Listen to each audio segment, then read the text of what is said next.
decision.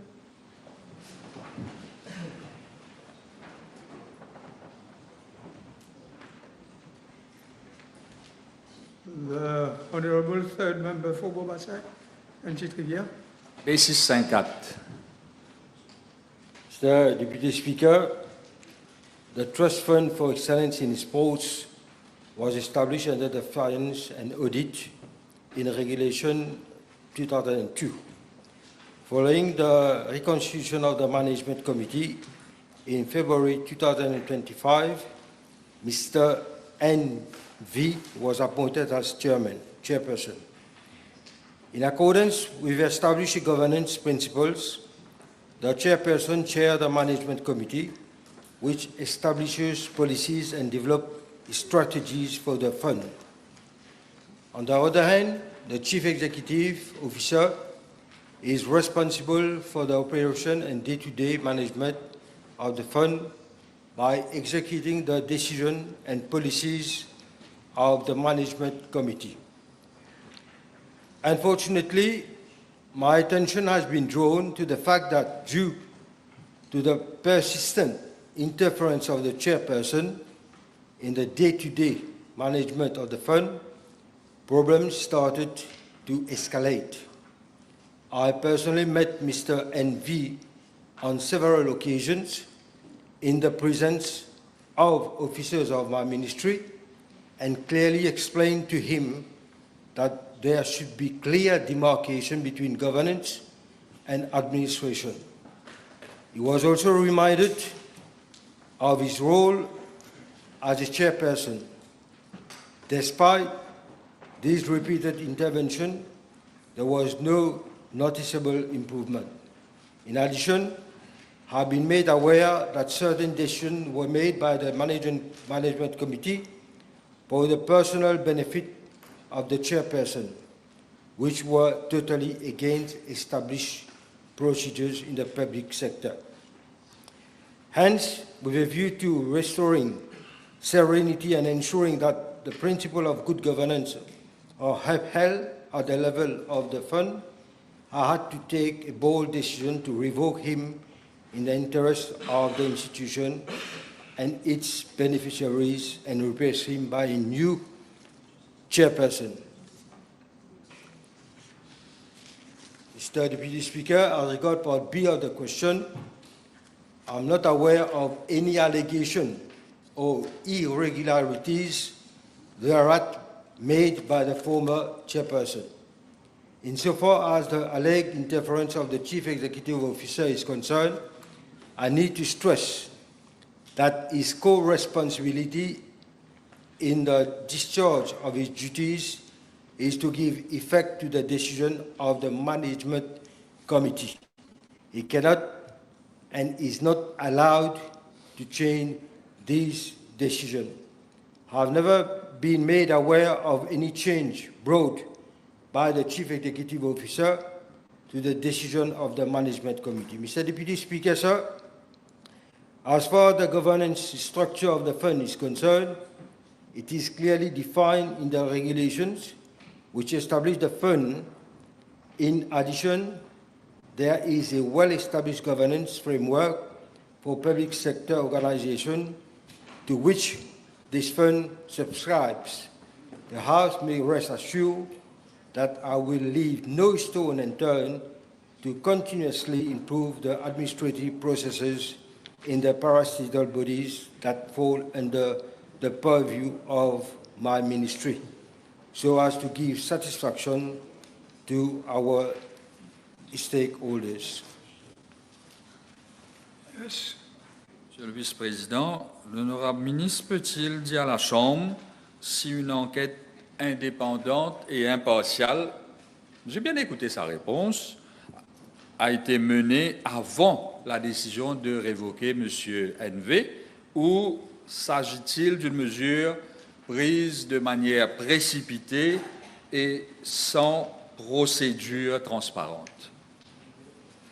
I can assure the honourable member that at the level of my ministry, the officers has conducted all inquiries and has come to that conclusion.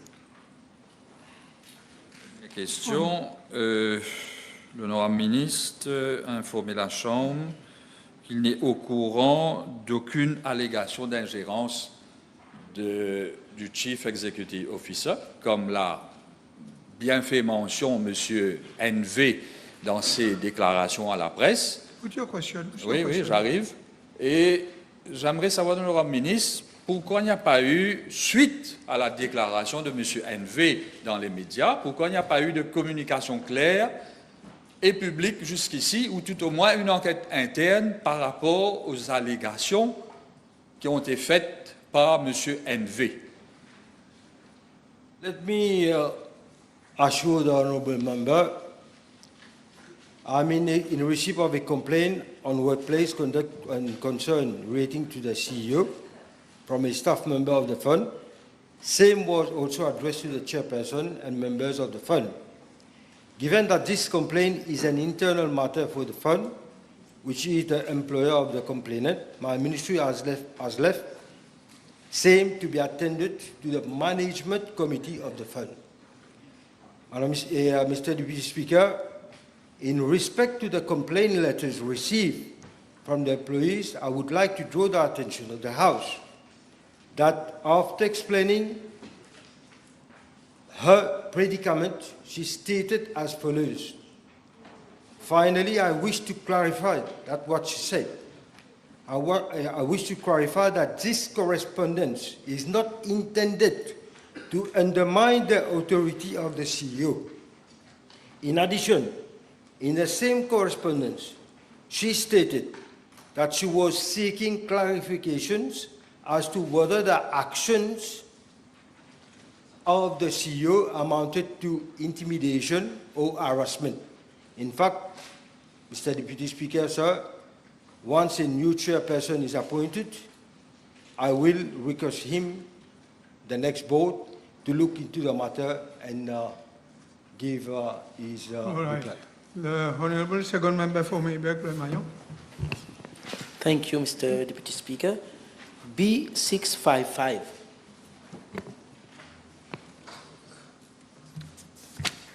Mr. Deputy Speaker, I am informed that the Special Mobile Force Museum, SMF Museum, has been closed to the public since December 1997. Following the closure, the site was taken over by the Tourism Authority in 2009 to serve as an operational venue for its cleaning team. The Tourism Authority occupied the building and its premises until September 2022.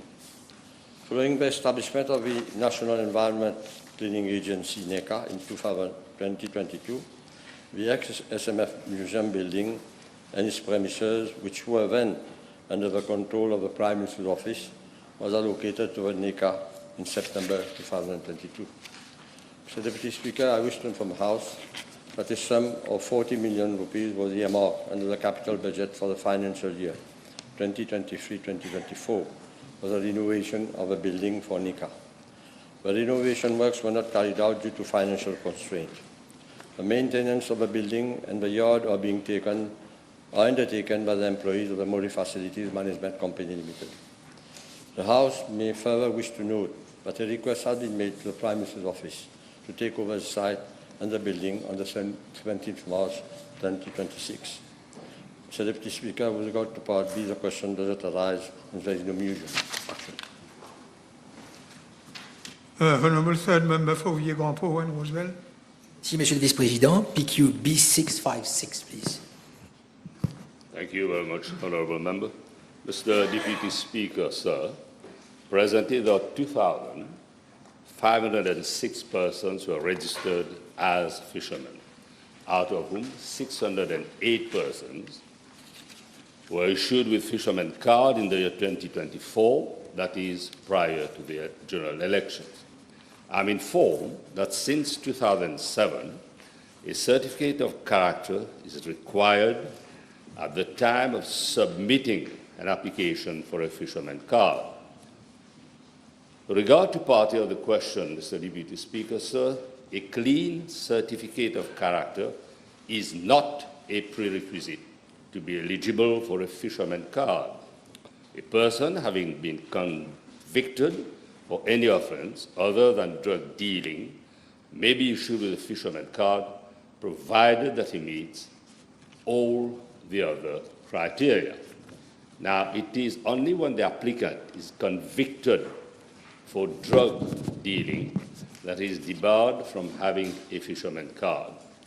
Under Section 122F of the Fisheries Act 2023, a person is convicted for the offense of drug dealing under the Dangerous Drugs Act shall be deregistered as a fisherman. Mr. Deputy Speaker, sir, as regards Part B of the question, a total of 60 applications have been rejected on account of the certificate of character over the past 5 years. In all these instances, the certificate of character indicated that the applicant was convicted of a drug dealing offense. The Honourable First Member for Montagne Blanche and Grand Rivière Sargis. Sir, B657. Monsieur le Vice-président, avec votre permission, je répondrai conjointement aux questions B657 de l'honorable membre et B693 de l'honorable Barachois, celle-ci portant sur un même sujet. Monsieur le Vice-président, depuis plusieurs mois, les marchés énergétiques mondiaux connaissent des fortes turbulences. Malgré le cessez-le-feu conditionnel, les perturbations des routes maritimes, les tensions géopolitiques persistantes ainsi que les dommages causés aux infrastructures énergétiques continuent d'alimenter une flambée des prix des produits pétroliers. À Maurice, et en tant que pays fortement dépendant des importations énergétiques, notre pays subit directement cette situation. Le cas du heavy fuel oil illustre parfaitement cette réalité. Aujourd'hui, chaque cargaison d'environ 33 500 tonnes de fuel lourd coûte au CUB près de 489 millions de roupies supplémentaires, soit une augmentation de 68% par cargaison. Il convient de rappeler que le fuel lourd représente encore l'une des principales sources pour assurer la production d'électricité du pays et contribuer à près de 40% des besoins du pays. L'impact financier, Monsieur le Vice-président, est colossal. Le CEB estime devoir absorber un surcoût annuel additionnel d'environ 4,8 milliards de roupies uniquement pour couvrir les dépenses liées à l'importation du fuel lourd. Monsieur le Vice-président, cette situation intervient alors même que les finances du CEB se retrouvent dans un état extrêmement fragile. Il est important de rappeler qu'en 2014, lorsque le Parti travailliste quittait le pouvoir, le CEB disposait encore des réserves de 894 millions de roupies. En 2022, le CEB avait 7 milliards de roupies de surplus dans ses comptes. Pourtant, en l'espace de 2 ans seulement, cette situation s'est totalement renversée. Au 31 décembre 2024, alors que j'assumais les fonctions de ministre de l'Énergie, le CEB affichait une balance négative de 5,9 milliards de roupies. Autrement dit, l'organisme est passé d'une situation de réserve importante à une situation financière extrêmement dégradée, marquée par des déficits massifs et une dépendance croissante aux facilités bancaires, loans et overdrafts. À ce jour, la dette totale du CEB a atteint 9,3 milliards de roupies, dont 5,2 milliards de découvertes bancaires, overdrafts. Les comptes audités au 30 juin 2024 faisaient déjà ressortir un déficit de 243 millions de roupies. Monsieur le Vice-président, dans ces circonstances, il aurait été irréaliste, financièrement irresponsable, d'exiger du CEB qu'il absorbe seul l'intégralité des os liés au heavy fuel oil, sans procéder à une révision tarifaire. Il faut d'ailleurs préciser que la hausse appliquée à partir du 1er mai 2026 ne permettra même pas au CEB de récupérer l'ensemble des coûts supplémentaires qu'il devra supporter. Alors que les dépenses additionnelles liées au fuel lourd sont estimées à 4,8 milliards de roupies par an, la révision tarifaire ne devrait générer que 3 milliards de roupies de revenus supplémentaires. Le différentiel, donc entre 4,8 milliards et 3 milliards, soit environ 1,8 milliard, devra encore être absorbé par le CEB. Autrement dit, Monsieur le Vice-président, si le CEB avait choisi de répercuter l'intégralité de la hausse du coût de fuel lourd sur les consommateurs, le tarif d'électricité aurait dû augmenter d'environ 25%. Ceci n'a pas été le cas.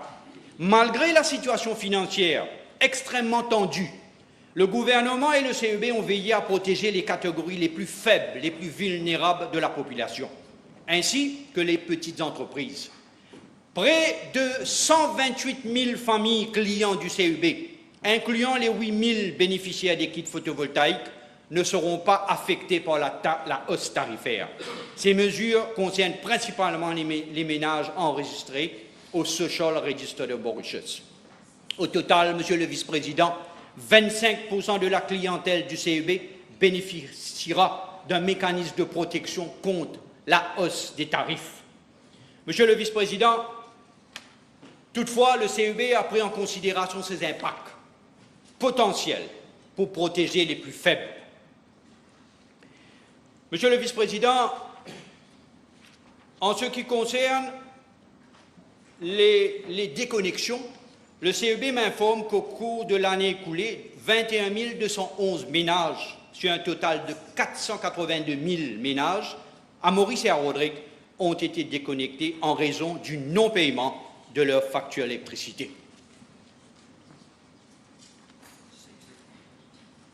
The Honourable Second Member for Belrose Cadbourne.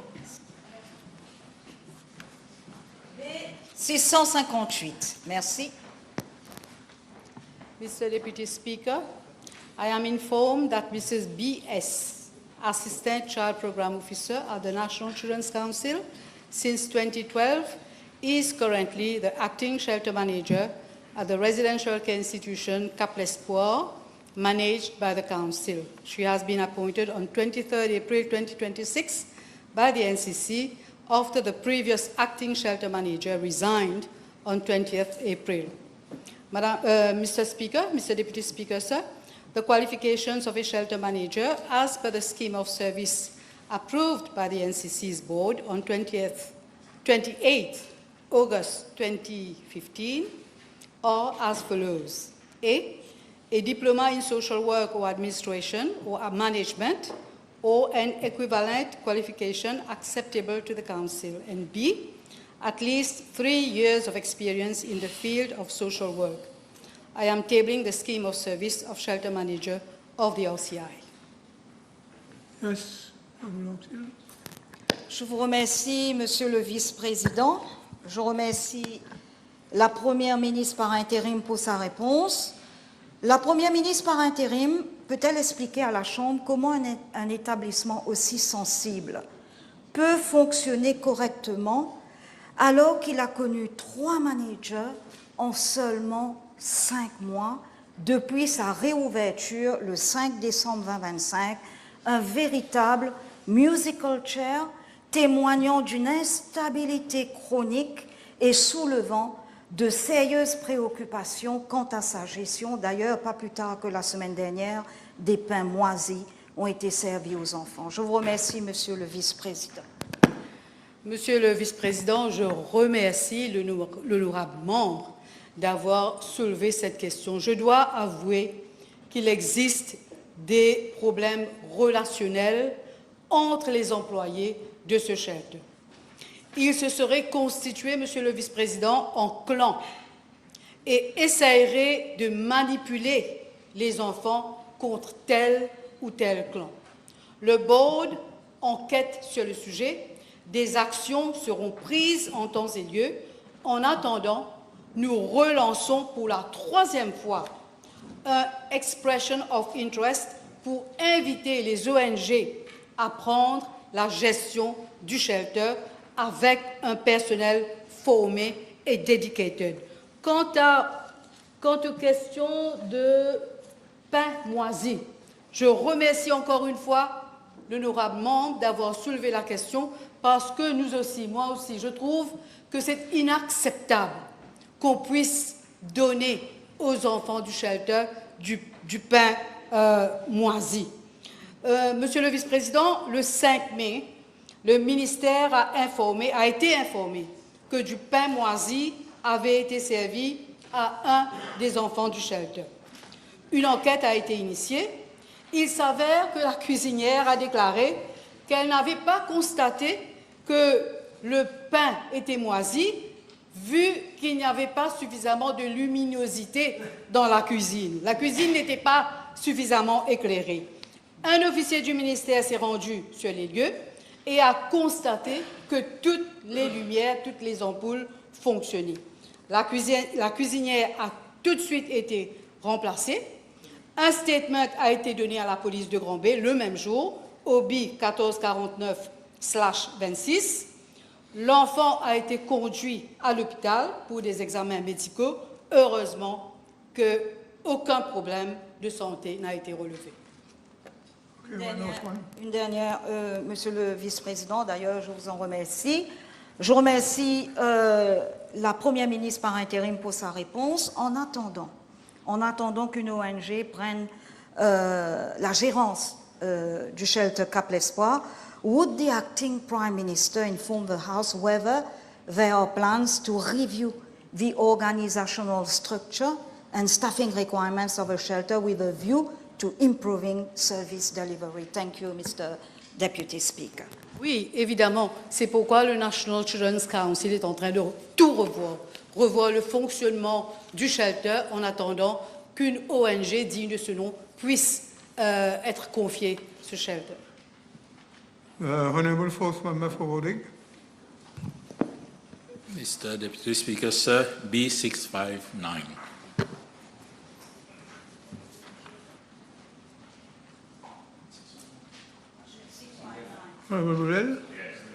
My apologies to you, sir. Mr. Deputy Speaker, sir, with regard to part A of the question, I'm informed that the use of pesticides in Barachois and Rodrigue is regulated under the use of the Pesticides Act of 2018. This act, which is enforced by the Pesticides Regulatory Office of the Ministry, provides a comprehensive legal framework governing the proper use, handling, and disposal of pesticides.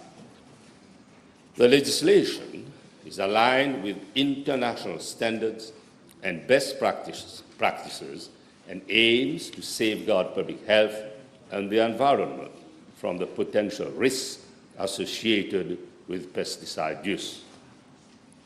With regard to Part B of the question, I'm informed by the Agricultural Services of the Ministry that regular monitoring and inspection exercises are carried out by the Pesticide Regulatory Office to ensure compliance with established norms. The Office also develops strategies for the sound use and management of pesticides with a view to reducing risks associated with their use and has devised a comprehensive code of practice.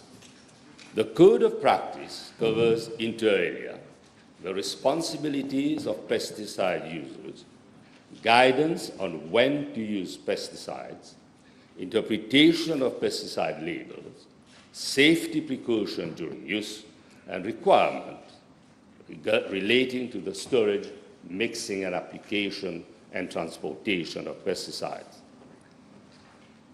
Mr. Deputy Speaker, I'm informed that the Food and Agricultural Research Extension Institute has been implementing continuous training and sensitization program on the safe and judicious use of pesticides since 2002. To date, over 6,400 farmers have benefited from these programs. This has been complemented by extensive field advisory services with some 15,000 or more visits carried out to guide planters on proper pesticide use and pesticide diagnosis. Following the proclamation of the Use of Pesticide Act in 2018, I'm informed that additional structured training courses have been delivered to more than 1,000 700 planters, thereby further strengthening capacity in the responsible handling and application of pesticide. These efforts are further supported by a wide range of extension materials and media outreach initiatives covering integrated pest management, alternatives to chemical control, and of course good agricultural practices, including the MORIGAP program. Now, in order, Mr. Deputy Speaker, sir, to further strengthen the enforcement of the Use of Pesticides Act, the Ministry is collaborating with the United Nations Development Programme and the Attorney General's Office to finalize 4 regulations under the Act. In this context, my ministry has organized a validation workshop on the 4 draft pesticide regulations on the 6th of May 2026, with the participation of 75 stakeholders from the public and private sectors, regulatory institutions, growers, importers of agricultural produce, agrochemicals, and technical experts. These regulations, with inter alia, provide for the control of pesticide use with respect to maximum residue level on harvested produce, establish guidelines for the sampling of agricultural commodities, and set out requirements relating to the mixing of pesticide and the training of pesticide applicators. My ministry, Mr. Deputy Speaker, sir, remains committed to continuously strengthening pesticide governance to protect public health, preserve the environment, and ensure the safety and quality of agricultural produce. Honourable Edouard. Thank you, Mr. Deputy Speaker, sir. May I ask the Honourable Minister, is there any collaboration between the Ministry of Agriculture and the Ministry of Health to study if there is any relation to a rise in cancer cases with the use of pesticides in agriculture? Thank you. Yes, certainly, this question has been raised, flagged, flogged, but it's very difficult to establish clearly whether there is a link. Although, if I refer to a number of cases, refer to hospitals, there may be. But as of now, I've gone through literature to establish fully that there is a link is yet to be determined. But certainly, it cannot be ruled out. Je vous remercie. Dans un contexte où le directeur de l'audit regrette lui-même que les contrôles soient insuffisants, que les sanctions par rapport à l'utilisation excessive de pesticides soient inexistantes, est-ce que réduire les effectifs du Pesticide Regulatory Office ne revient pas à exposer davantage la population à des produits potentiellement dangereux? There's always room for improvement. One of the shortcomings is effectively the shortage of officers, and this matter is being addressed in a very forceful manner. Secondly, I must say, since some time, the lab has been out of order because of unavailability of spare parts. It's only now that the technician from South Africa is coming for the lab is coming to Mauritius to ensure that spare part is available to repair the lab. And thirdly, in the meantime, we are not leaving any stone unturned. We are sending samples, or what we call the juice, to a laboratory in Egypt. The Honourable Third Member for Vieux-Grand-Pont as well. Thank you, Mr. Deputy Speaker. PQB 660, please. Mr. Deputy Speaker, sir, since my becoming Minister of Land Transport, I have initiated several initiatives that seeks to modernize the transport sector. Today, the penalty point system is fully digital, just like the online payment of road tax, commonly known as online MVL. Forthcoming ones are the digital driving license and online payment of fines, for which drafting instructions have already been issued to the Attorney General's Office. The cashless ticketing system is at consultancy stage. We are going for the extra mile in the quest for digitalization of the land transport, and I'm sure my colleague, the Minister of ICT, will surely concur with me on this front. The fleet management system, which is the subject matter of Honourable Ramdas, is a key initiative, which I and officers of my ministry have relentlessly worked on, with an initial intention to have it on a PPP basis, with almost no budgetary provision, except for consultancy services. We have, after consultation with the Attorney General's office, deemed it more appropriate that it be financed and implemented by government, as all PPP projects that followed strictly the process of the Build, Operate, Transfer unit of the Ministry of Finance have never been completed as far as we know. An international bidding exercise was launched on 21st of January 2026 for implementation of the fleet management system with an initial closing date of 9 March 2026 and a bid opening on 11 March 2026. The closing date was subsequently extended to 24 March 2026 following representations from bidders and opened on 26 March 2026. 3 bids have been received at the closing date. The technical evaluation exercise has been completed and the relevant report has been submitted and is being processed for endorsement. My ministry expects to award the contract very shortly in line with procedures laid down in the Public Procurement Act. I am confident that the fleet management system will be running in early 2027 and will go a long way in enhancing transparency, efficiency and accountability in the public transport system while improving service delivery to commuters.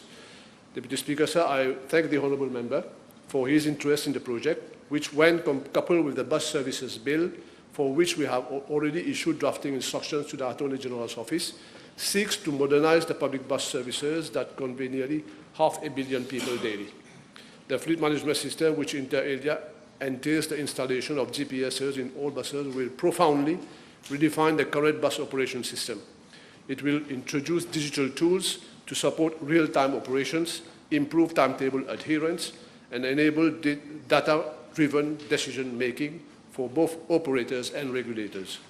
It will also allow for payment of compensation for free travel and diesel subsidies based on the real numbers of trips effected. Thank you.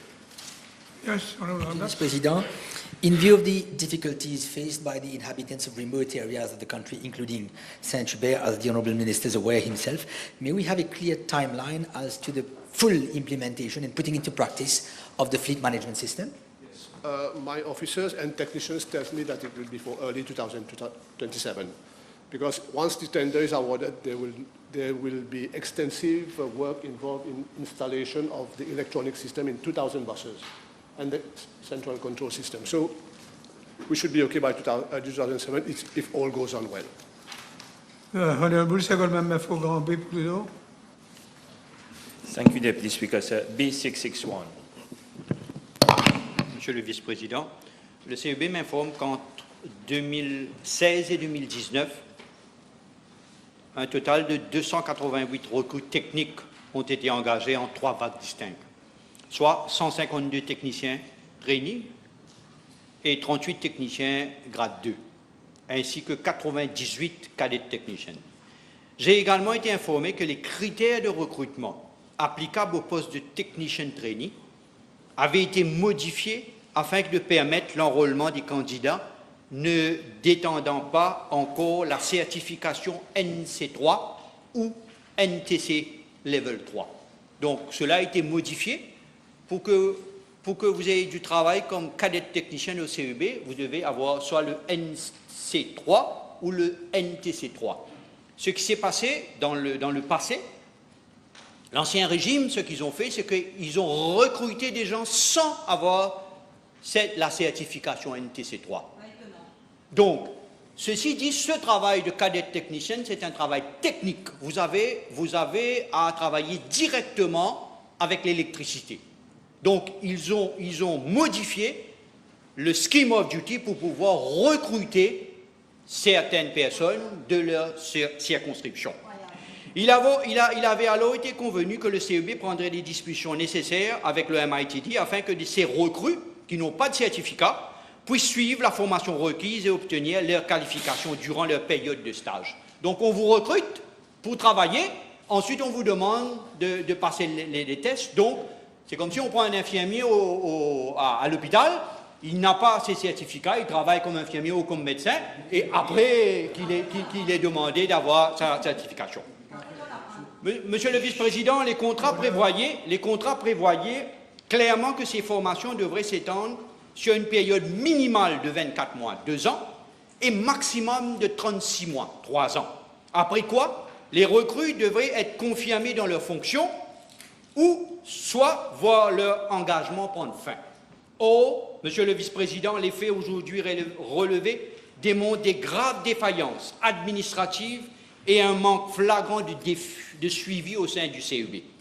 J'ai appris que plusieurs années après leur recrutement, dans certains cas, plus de 5 ans après, certains cadets techniciens n'avaient toujours ni complété leur formation, ni réussi leur competency test, ni été régularisés dans leur statut. Ces dysfonctionnements n'ont été pleinement découverts qu'en décembre de l'année dernière, en 2025, lorsque le nouveau conseil d'administration du CEB a exigé un rapport complet sur la gestion de ces recrutements et du suivi des cadets techniciens. Monsieur le vice-président, cependant, cette affaire, malheureusement, a pris une tournure extrêmement sérieuse lorsque 4 anciens cadets techniciens ont contesté leur licenciement devant le Employment Relation Tribunal.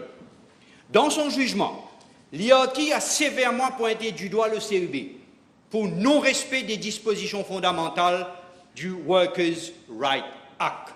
Le tribunal a conclu que ces employés étaient demeurés en poste bien au-delà de la période maximale prévue dans leur contrat de cadetship et qu'ils devaient être considérés comme des workers pleinement protégés par la loi.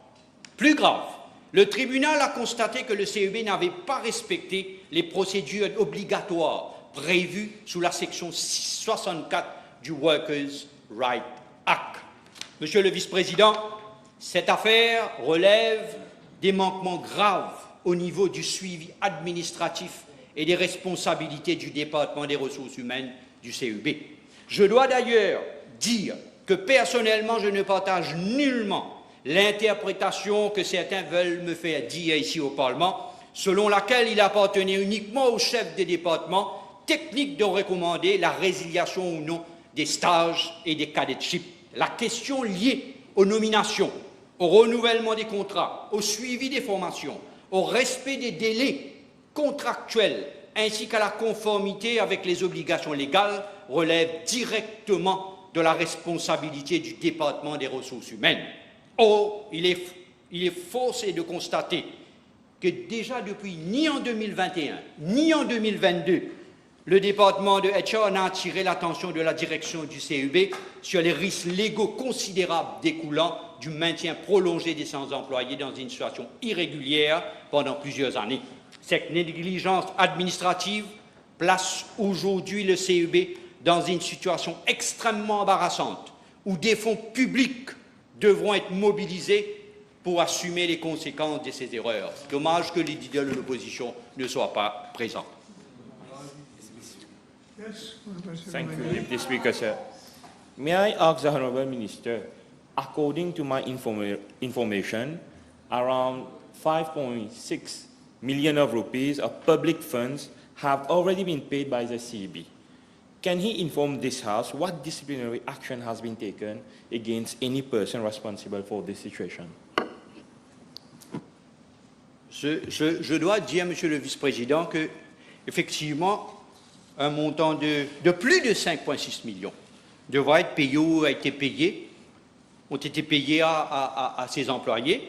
Et personnellement, Monsieur le Vice-président, j'ai demandé au board du CEB de demander des explications formelles, que ces explications formelles soient réclamées au chef du département des ressources humaines afin de déterminer pourquoi ces situations n'ont pas été signalées plus tôt et pourquoi les procédures qui étaient prévues n'ont pas été respectées avant les licenciements. J'ai également été informé que le chef du département des ressources humaines, qui est une dame, Madame C.M., a essayé de donner une explication. Mais je dirais que Si les explications ne sont pas satisfaisantes, des sanctions administratives et disciplinaires pourront être envisagées à l'encontre des responsables concernés, parce que dans ce cas précis, il y a eu complot. One last question from Oui. Vu la dangerosité du métier et du poste de cadet technician et que vu la plupart des candidats n'étaient pas aptes à exercer ce métier, est-ce que l'honorable ministre peut nous informer s'il y a eu un audit pour déterminer si ces candidats sont désormais aptes ou non à exercer ce métier? Merci. Oui, c'est sûr que oui, un audit a été fait pour voir si ces techniciens sont des véritables techniciens ou ce sont des gens qui n'ont pas les qualités requises pour faire ce travail. Parce que, comme je l'ai dit un peu plus tôt, Monsieur le Vice-président, ce sont des gens qui sont obligés de travailler en contact direct avec l'électricité sur les colonnes. Oui, mais je dirais aussi que dorénavant, le scheme of duties ont été changés complètement pour ce que vous devez avoir au préalable le NCC3 ou le NC3 pour pouvoir être admis, être recruté en tant que cadet technicien ou trainee technicien au CUB. Merci beaucoup, Monsieur le Vice-président. La question B662, s'il vous plaît. Mr. Deputy Speaker, I wish to inform the House that Mauritius has a tropical island state with heavy rainfall, flooding, increasing urban density and continuous international travel, remains vulnerable to the spread and importation of infectious diseases such as chikungunya, dengue and mpox. My ministry has therefore reinforced preparedness, surveillance and response mechanism in collaboration with relevant ministries and stakeholders. With regard to part A1 of the question, all regional hospitals and designated health institutions are equipped with isolation and treatment facilities for infectious diseases. The new Suyak Hospital serves as a designated admitting institution for highly infectious disease due to its proximity to Sisusaga Ramulam International Airport, strategic stockpiles of personal protective equipment, disinfectants, medicines, laboratory consumables, and infection prevention and control materials are maintained. Laboratory diagnostic capacities have also been strengthened through collaboration with organizations such as the World Health Organization, the Indian Ocean Commission, and Africa CDC. Mr. Deputy Speaker, sir, I regard area health centers and community health centers. These institutions play a key role in early detection, reporting, prevention, and management of infectious diseases through screening, triage, referral vaccination, health education, and surveillance activities. With regard to sanitary officers posted at the airport and port, officers are deployed on a roster basis to screen incoming passengers and vessels. Free passage is granted to vessels only after clearance by my ministry.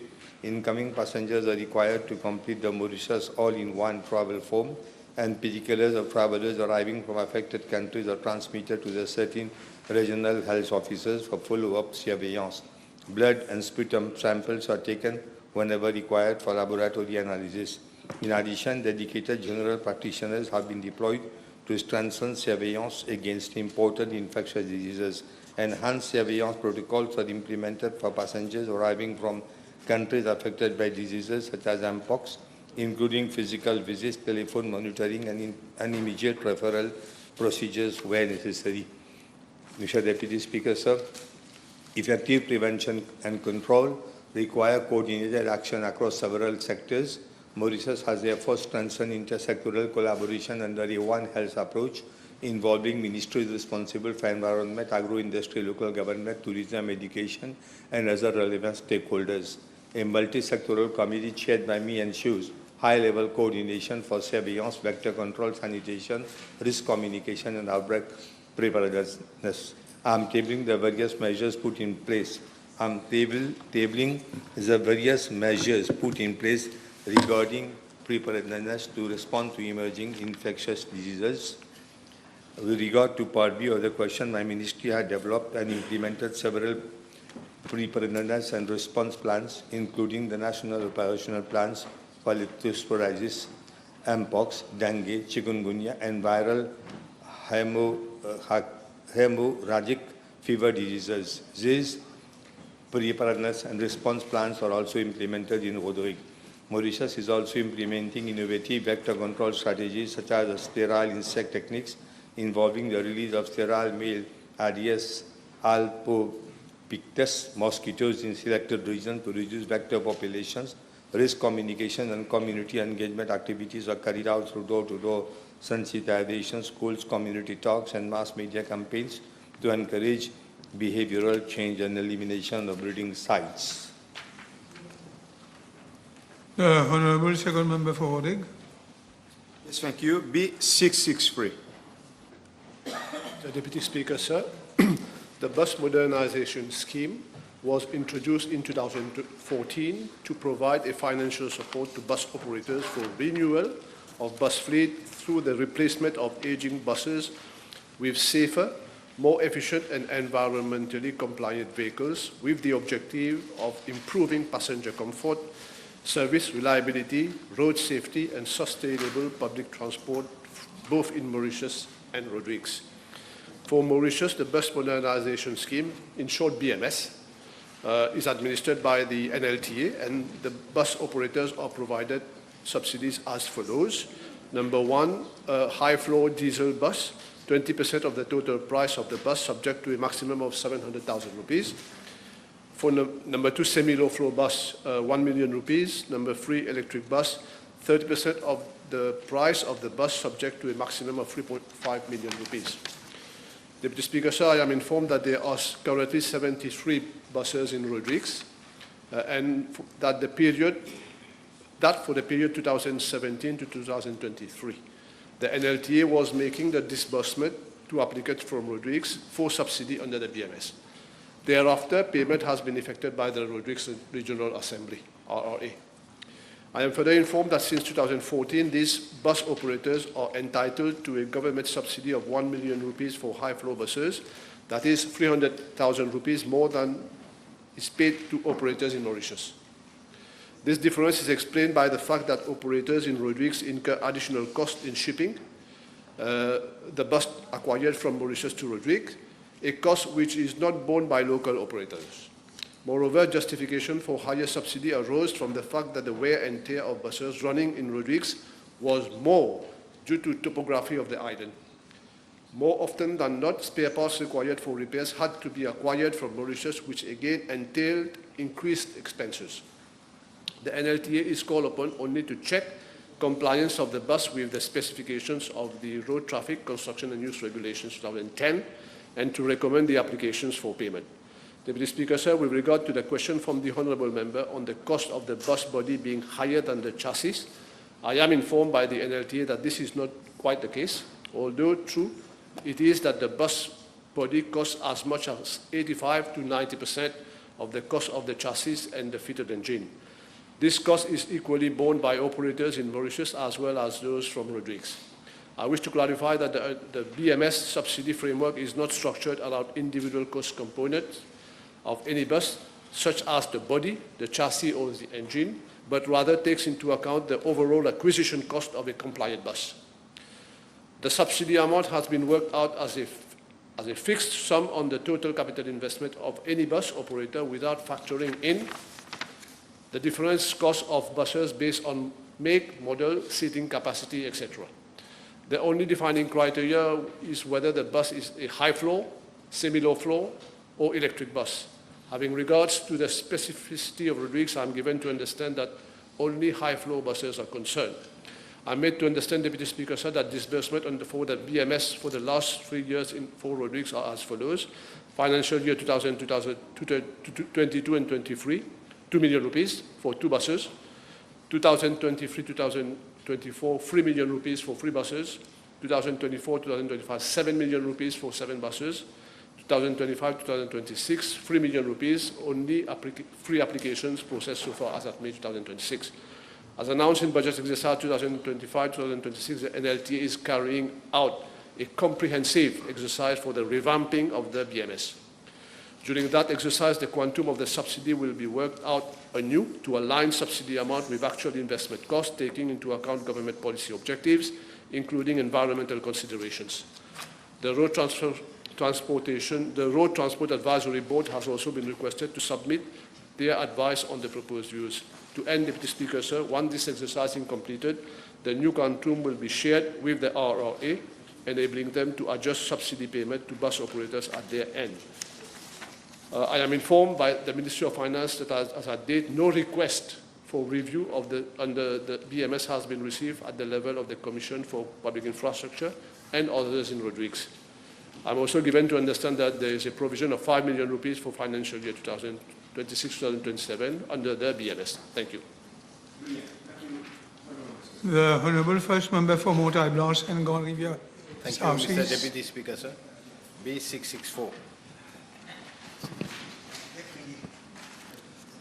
Thank you very much, Mr. Deputy Speaker, sir. I wish to inform the House that there are currently around 65,000 hectares of land potentially available for agriculture, out of which 40,000 hectares are dedicated to sugarcane production and some 8,000 hectares to food crop production. The remaining extent is under other crops, including greenhouse farming, tea plantation, and orchards. Our most recent analysis shows that around 6,500 hectares of land out of the 40,000 hectares belonging to small planters, government, and corporate growers were no longer under sugarcane plantation in 2025. Out of these, 4,000 hectares are located in areas classified as high or moderate potential for agriculture.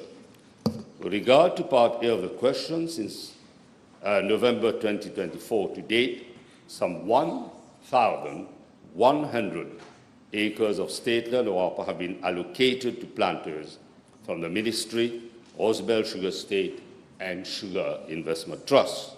And this extent of land is actively under cultivation. With reference to Part B of the question, I'm informed that some 1,050 acres of state land remain available and will be allocated to planters who have submitted or who will submit application for state land for agricultural purposes. The Honourable Member may wish to note that the procedures for obtaining state land have been streamlined to facilitate timely access for planters and to accelerate cultivation in support of national food security in the light of the ongoing conflict in the Middle East and its implication for global food supplies. It is increasingly imperative that our country expand domestic production to reduce dependence on import and moves towards greater self-sufficiency. To this end, my ministry has reduced the number of eligibility criteria applied to applicants for state land from 14 to 4, so as to fast-track the allocation process and render same more attractive to small planters. I wish to assure the House that the Ministry remains fully committed to promote measures to achieve and strengthen food security. The Ministry, through Small Farmers Welfare Fund, Food Agricultural Research Extension Unit, and Agricultural Marketing Board, provides extensive support and incentives to small planters and farmers to the tune of 568 million rupees, so as to ease the burden of increasing cost of input for the agricultural sector, such as fertilizer, mechanization, seeds, and livestock feed, amongst others. For the benefit of the House, Mr. Deputy Speaker, I'm tabling the comprehensive list of incentives and support measures administered through Small Farmers Welfare Fund, the FARE. I would like to thank the Honourable Member for raising this important question and reiterate the Ministry's determination to support the planters and to put all necessary measures to ensure national food security. Honourable Second member for Grand Pouzo. Thank you, Deputy Speaker, sir. B665. Thank you very much, sir. Mr. Deputy Speaker, presently there are 2 Barachois which are operational in constituency number 6, which have been allocated to promoters and not leased to them.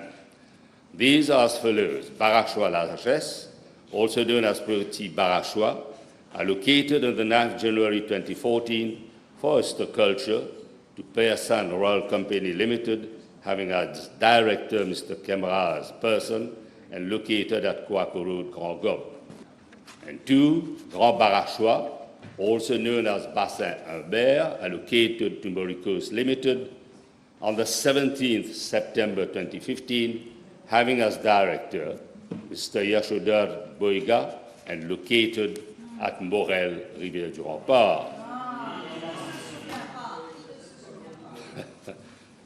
Mr. Deputy Speaker, sir, the activities carried out above by the above promoters as follows. Pesticide Royal Company Limited has been allocated the Petit Barachois of an extent of 19 arpents for the Barachois and 3 arpents 25 pairs for the adjoining state land for oyster culture for a period of 3 years from 2016. The company was allowed to continue its activities till date. The species which are currently farmed in plastic drums in the Barachois oysters, clams, and crabs. Future development in the Barachois include the construction of a hatchery, an epuration station, and a laboratory which has been favorably considered by the ministry. A lease agreement for a period of 10 years has been worked out by the ministry for this Barachois and has been legally vetted by Attorney General's Office. On 22nd April 2026, the draft lease agreement has been submitted to the company for its view prior to the signature. The ministries are waiting for the company's reply. The Ministry of Housing Lands has also been requested to confirm the demarcation coordinates of the Barachois, which, if ever the lease this agreement will be finalized. So let me come to Grand Barachois, also known as Bassin Humbert. Barachois Limited has been allocated the Grand Barachois of an extent of 110 arpents to pairs for the Barachois and 11 arpents 85 pairs for the adjoining state land for mud crab, sea cucumber, and oyster aquaculture for an initial period of 5 years since 2015. The company was allowed to continue its activities till date. Now, the species which are currently farmed in the Barachois oysters and mud crab, there was also seed production of sea cucumber, and sea cucumber juveniles have been released in the Barachois. Further development plan includes production of high economic value, nutraceutical for cosmetic and health industry. Now, the project write-up submitted by the company was in March 2025, and it's being looked into. The draft lease agreement for this Barachois is currently being drafted by the ministry, which will include all approved ongoing above mentioned.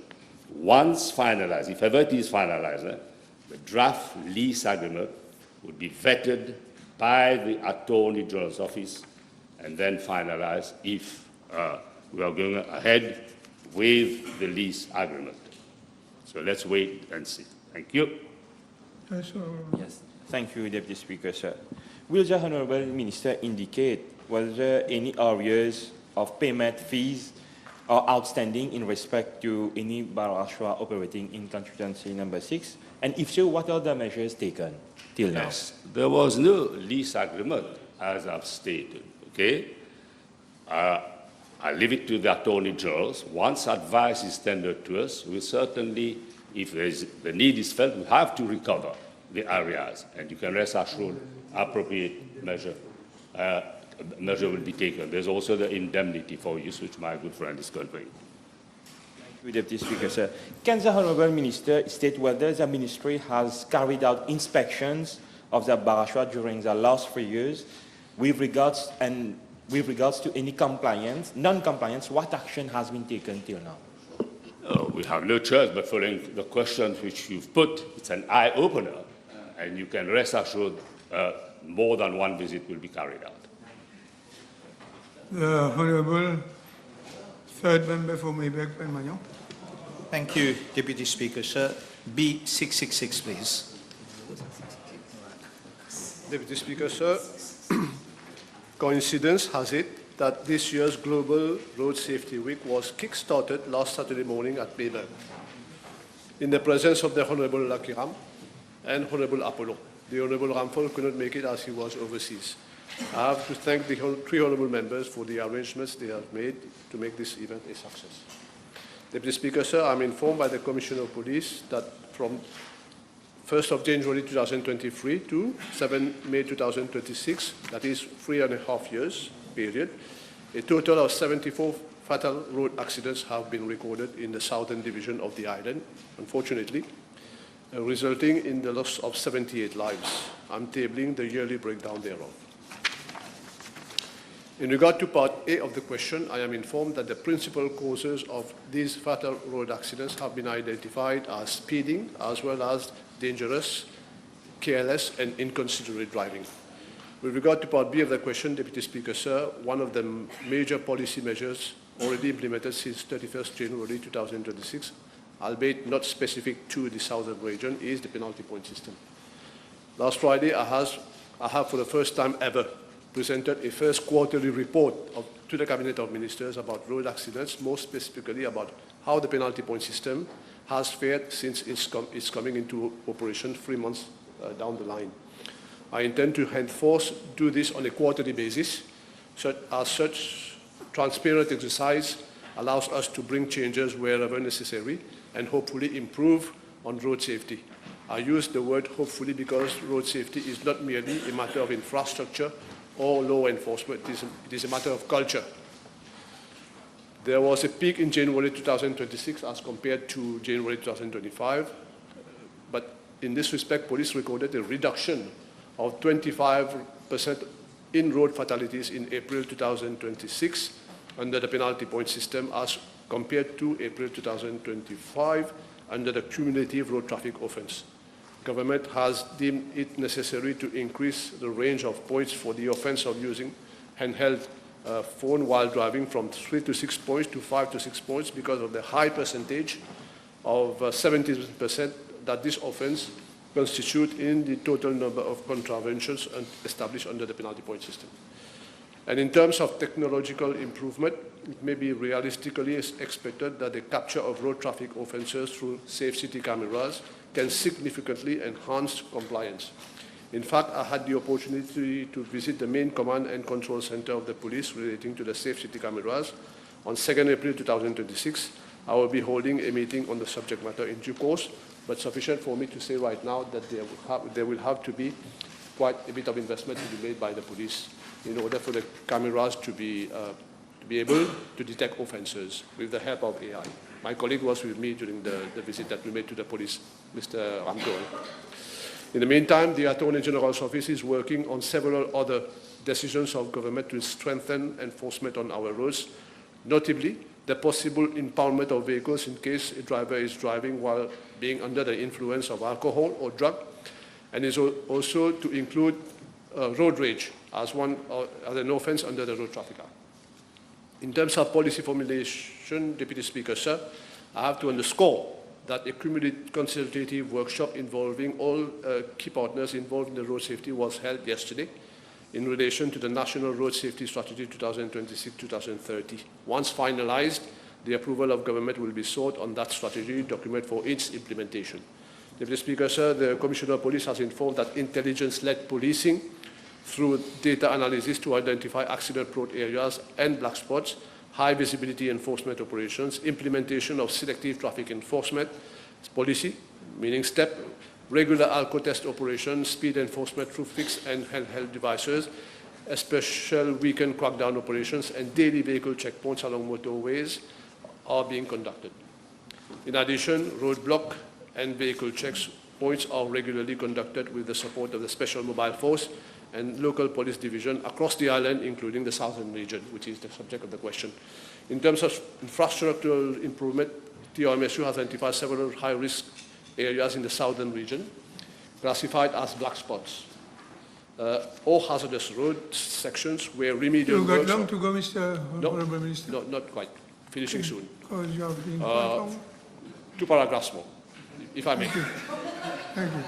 Yeah. Make it one. Yeah, where remedial works are expected to commence shortly. These sites include Mordalbert Runabout, Plaine-Magnan-Mayberg Road, Saint-Aubin along Savane Road. TRMSU will additionally implement traffic calming measures at several locations, namely Grand-Bélier, Britannia near the school area, Rivière des Anguilles, almost finishing the speaker, sir, along La Baraque Road, Midlands, and Cité Lachaud. Works have already been issued in this regard.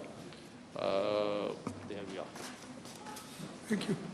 Yes, Honorable Lakian. Could the Honourable Minister please state how many of the fatal accidents in the southern region involve drivers testing positive for prohibited substances or synthetic drugs in the last 3 years? That is an interesting question. I have the statistics for overall accident. I can find You out can and let find know. it. You can find the statistics. Honorable Jamal. Thank you. Deputy Speaker, sir. Can the Honourable Minister inform the House where matters stand regarding the repeated request for speed breakers in constituency number 13? Repeated speed request for speed breakers is not only to constituency, even in my own constituency. Even in my own constituency. Okay, this question is far I from have the to main add question. that there is a process to follow, but they will be doing it shortly. I have a list that TRMSU has been submitted. How short? I can tell you, even in my constituency, I am having a lot of trouble with people, but it's going to be Okay, done. next question.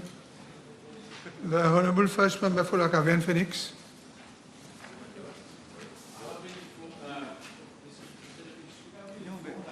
This question will be answered by the Prime Minister. Sorry. So, the Honorable Third Member for Vieux-Grand-Port, Rosebell. 667. The Honorable First Member for Wooding. Thank you, Mr. Deputy Speaker. Sir, question B667, please. Monsieur le Vice-président, le CEB gère actuellement 2 projets agrivoltaïques. Donc le CEB agrivoltaïque 1 et le projet CEB agrivoltaïque 2. Le projet agrivoltaïque 1 a été lancé en juillet 2024. Depuis ma prise de fonction au ministère, Monsieur le Vice-président, j'ai demandé au CEB de revoir tous les programmes d'énergie renouvelable, car je suis conscient des nombreuses faiblesses et des obstacles et des contraintes qui entravent leur mise en œuvre. Ces éléments expliquent en grande partie la faible adoption des projets d'énergie renouvelable par différentes catégories de la population ces 10 dernières années. À la lumière des changements apportés, en décembre de l'année dernière, donc en 2025, nous avons lancé le projet agrivoltaïque 2. Le système agrivoltaïque, c'est un système qui associe la production agricole et la production d'énergie. Il vise à répondre au double défi de sécurité alimentaire et de sécurité énergétique. Il est particulièrement important car il permet une utilisation optimale des ressources foncières limitées, tout en rendant les activités agricoles plus rentables. Monsieur le Vice-président, en ce qui concerne la partie A de la question, le CEB m'informe que 131 demandes ont été reçues pour le programme de agrivoltaïque 1, lancé en juillet 2024, l'équivalent de 47,7 MW. 62 lettres d'intention ont été émises par le CEB à des demandeurs admissibles, représentant 21,8 MW, y compris pour Rodrigue. Suite aux évaluations techniques, seuls 22 accords de raccordement ont été signés à ce jour pour l'agrivoltaïque premier, ce qui représente une capacité totale de 9,1 MW.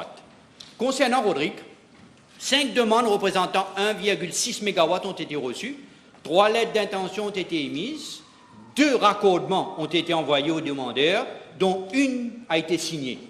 3 demandeurs sont sur la liste d'attente et seront traités par l'ordre d'arrivée. En ce qui concerne l'agrivoltaïque 1 toujours,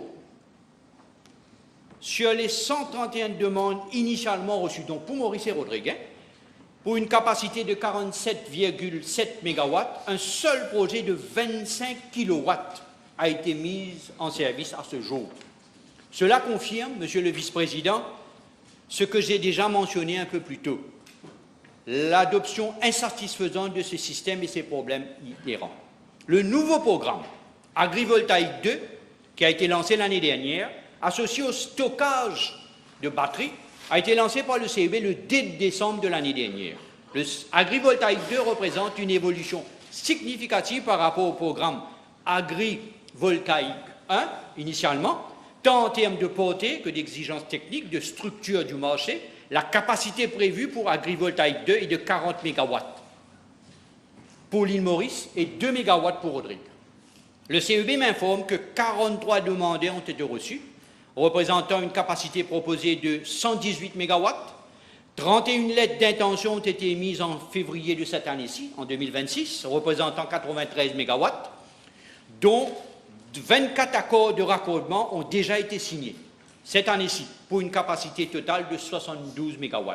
Pour Rodrigue, une demande a été reçue représentant 1,8 MW est actuellement en cours de traitement.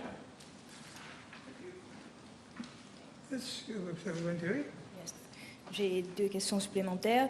Est-ce que l'honorable ministre pourra rassurer la Chambre que son ministère agira pour promouvoir ces 2 schemes à Rodrigue et encourager des applications à Rodrigue, avec la collaboration de l'Assemblée régionale, bien sûr?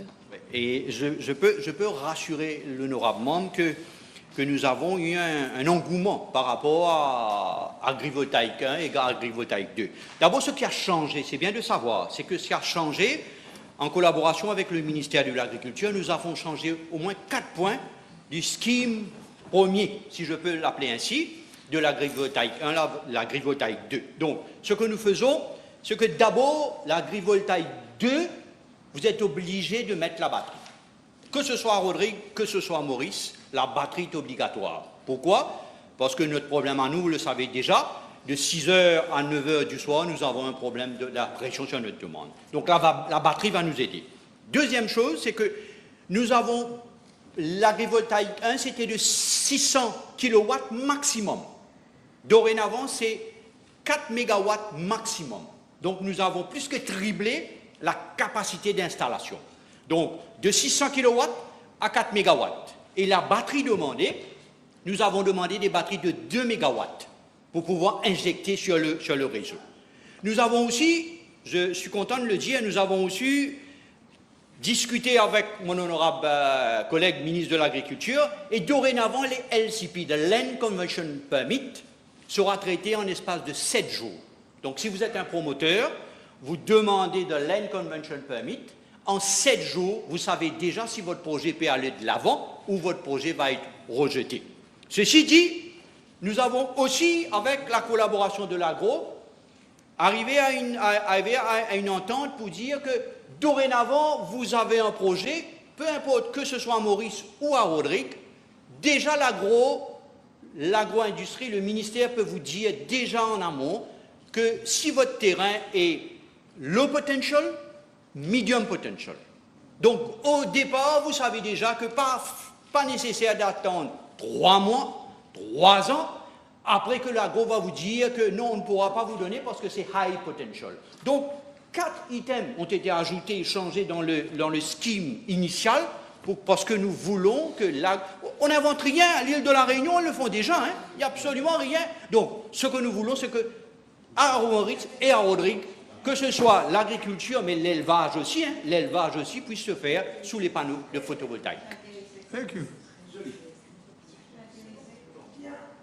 The Honourable Third Member for Vieux-Grand-Pont and Roswell. PQB 669, Mr. Deputy Speaker. Thank you.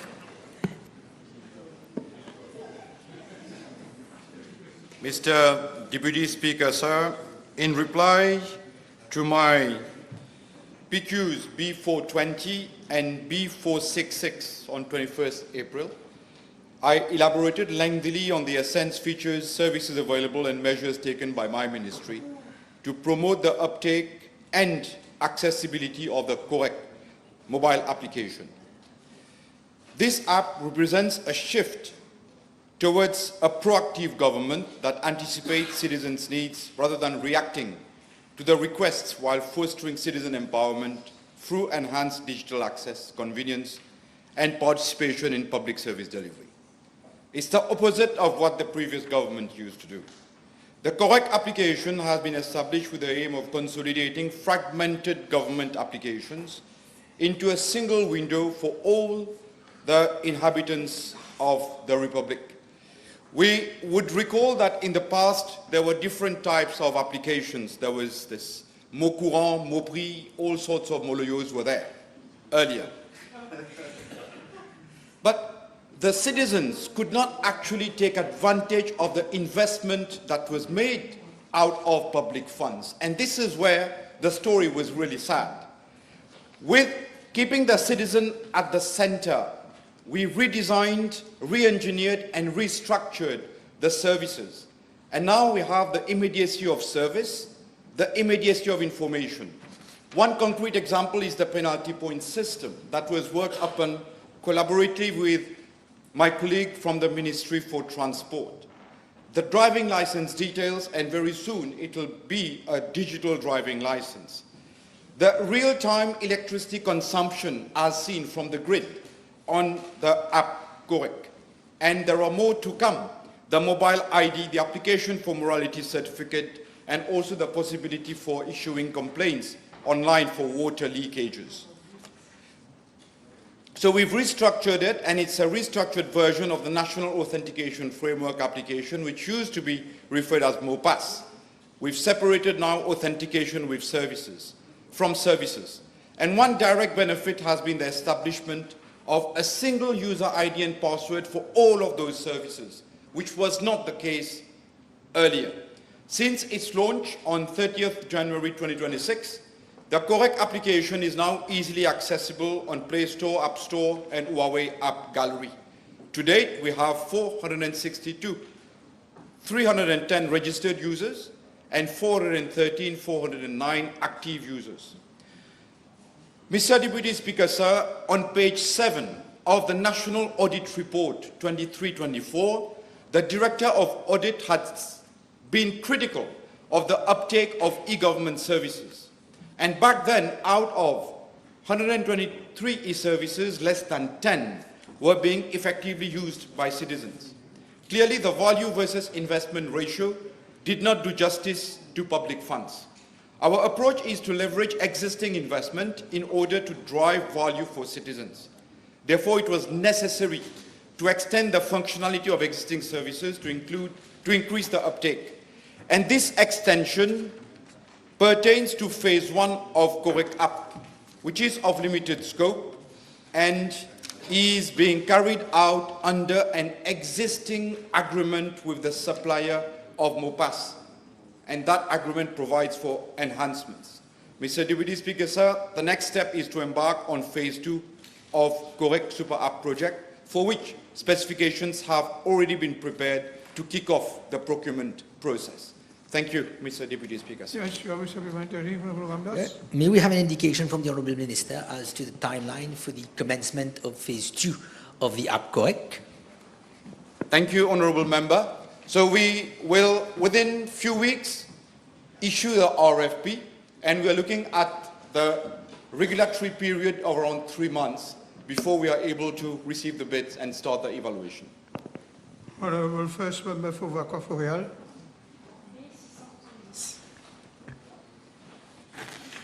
Mr. Deputy Speaker, sir, when I took office in November 2024, there was a total anarchy in the recruitment of foreign workers to work in Mauritius.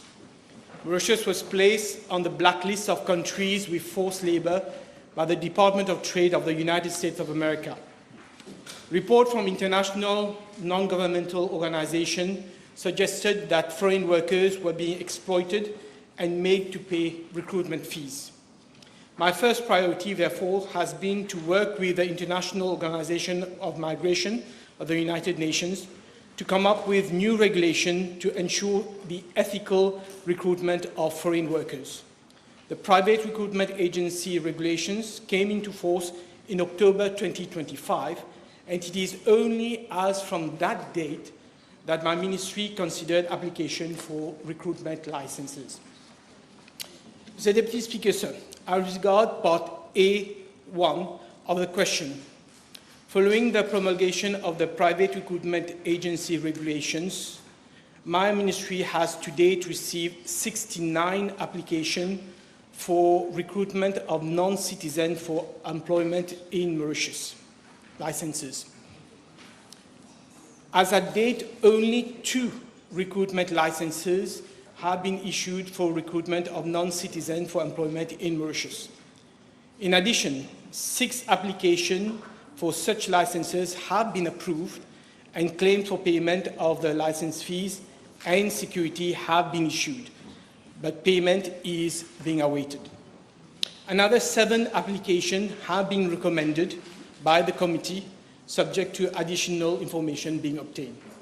I'm tabling the names of the 2 companies which have obtained a recruitment license for the recruitment of non-citizens for employment in Mauritius. However, Mr. Deputy Speaker, sir, the names of the beneficial owners cannot be disclosed in view of the provisions of the Data Protection Act. Mr. Deputy Speaker, sir, as regards Part A2 of the question, for the past 3 years, no recruitment licenses have been suspended or revoked. However, all recruitment licenses lapsed in 2024 and were not renewed as the legal framework was being reviewed. With regard to application for recruitment license for non-citizens to work in Mauritius after October 2025, 9 applications have been rejected so far.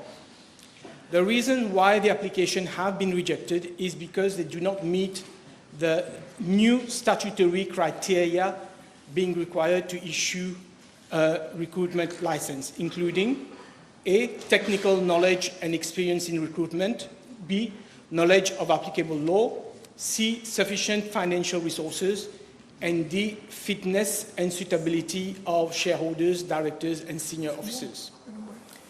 As regards Part B of the question, I wish to inform the House that following the issue of the recruitment licenses under the new legislation and to prevent illegal recruitment of workers, my ministry has issued a communiqué to inform the public and employers that recruitment of workers should be carried out through duly licensed private recruitment agencies in accordance with the law.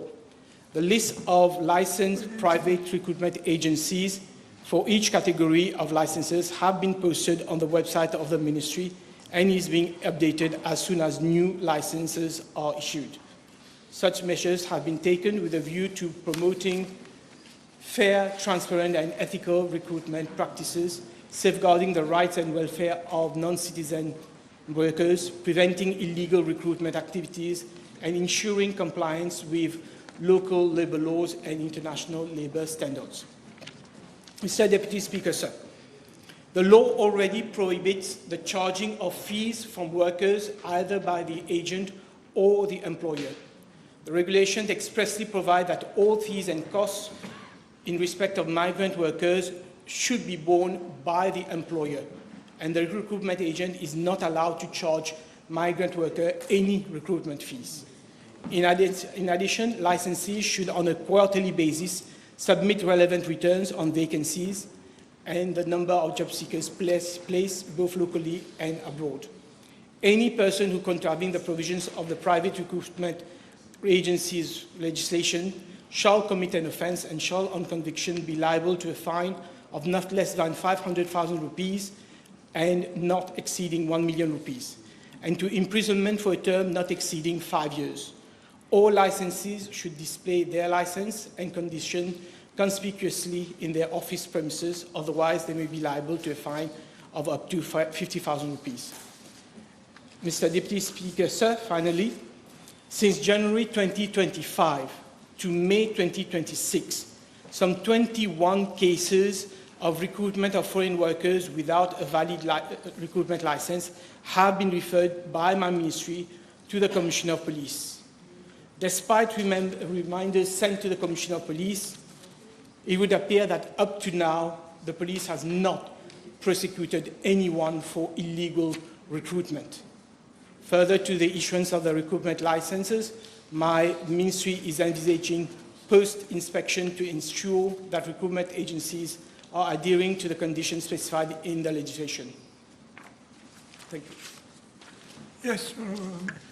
Le ministre est-il au courant que de nombreuses compagnies agissent comme agences de recrutement sous couvert de consulting, puisque n'ayant pas de licence officielle? Et si oui, est-ce qu'il accepte cette pratique non encadrée? Tout à fait, Monsieur le Président de séance. Et c'est la raison pour laquelle, en 21 occasions, on a référé des cas à la police, parce que c'est inacceptable. Donc, on ne tolère aucun consultant qui puisse agir sans la licence voulue.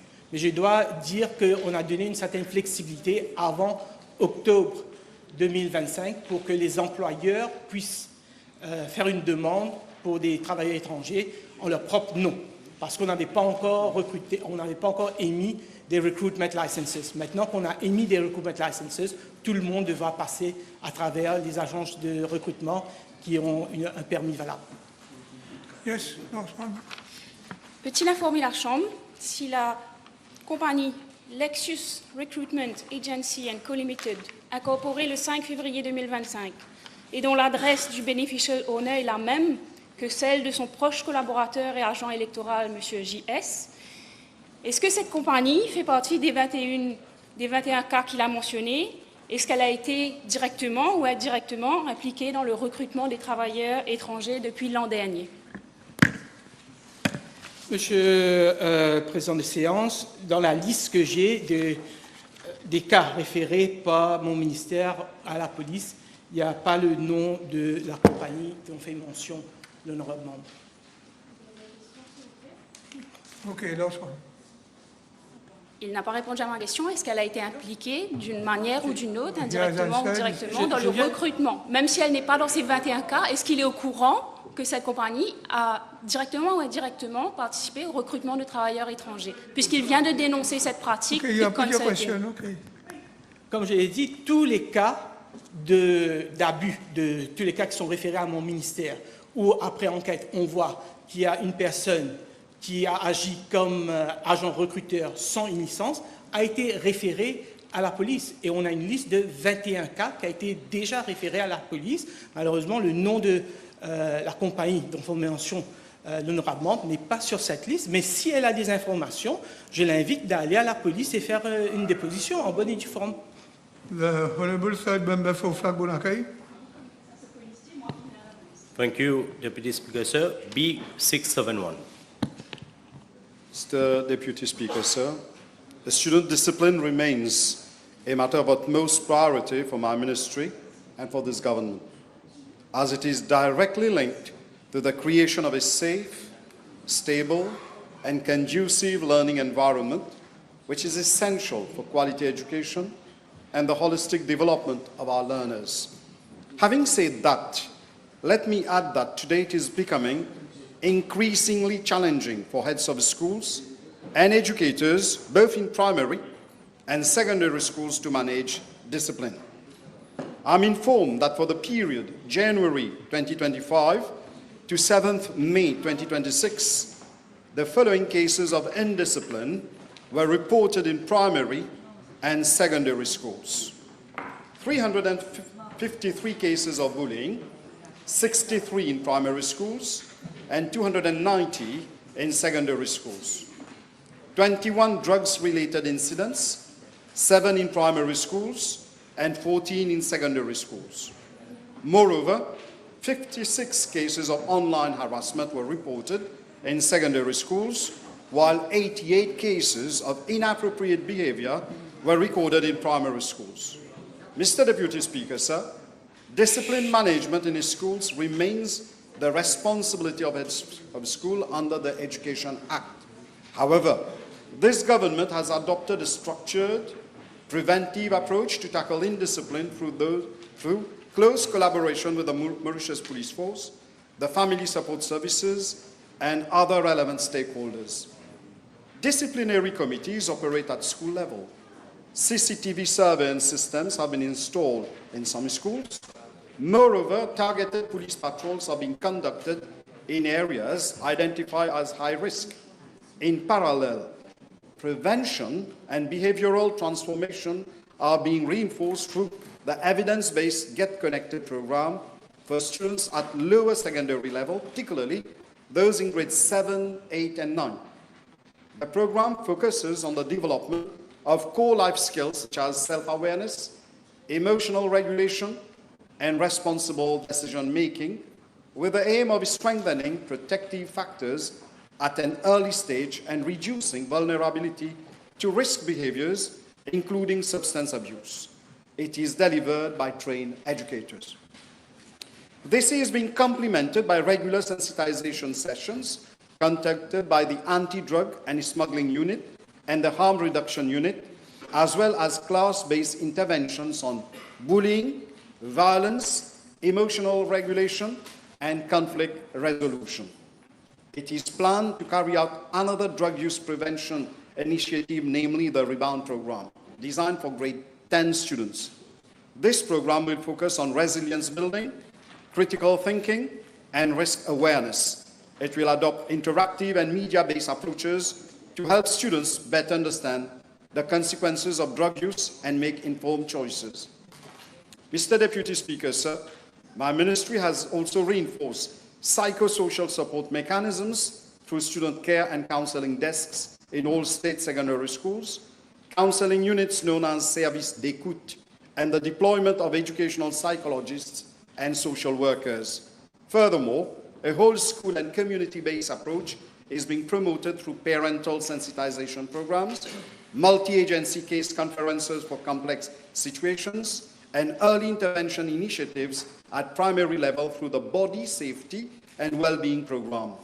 Many anti-bullying workshops have also been conducted, and my ministry is finalizing a comprehensive anti-bullying policy together with practical guidelines for schools, parents, and students. Mr. Deputy Speaker, sir, this government remains committed to maintaining discipline in schools while adopting a balanced approach focused on prevention, support, rehabilitation, and student well-being. Thank you. Does the Honourable Minister also consider the appointment of discipline masters in schools from the teaching staff who can help in maintaining discipline? Thank you. Mr. Deputy Speaker, sir, discussions are ongoing with the Minister of Finance in the prelude for the budget presentation, and such requests have been made. We have to wait for the budget in order to know whether it would be implemented or not. Thank you. Honourable Third Member for Pamplemousse, Monsieur le Président, B673.